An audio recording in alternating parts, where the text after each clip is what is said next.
Partai Nasional Demokrat telah mendeklarasikan Anies Baswedan sebagai calon Presiden Republik Indonesia tahun 2024 mendatang.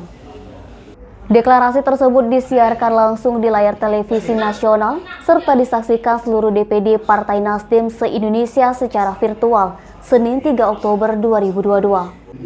DPD Partai Nasdem Kabupaten Ogan Ilir juga menyaksikan deklarasi yang dipusatkan di kantor sekretariat DPD Partai Nasdem Kabupaten Ogan Ilir di Kompleks Perumahan Serai Indah Indralaya. Ketua DPD Partai Nasdem Kabupaten Ogan Ilir Ahmad Sapei mengatakan, DPD Partai Nasdem Kabupaten Ogan Ilir siap mendukung dan menyukseskan penuh kebijakan partai. Sebagai tindak lanjut dari deklarasi ini, Ahmad menyebut akan melakukan konsolidasi hingga ke ranting-ranting yang ada di Kabupaten Ogan Ilir.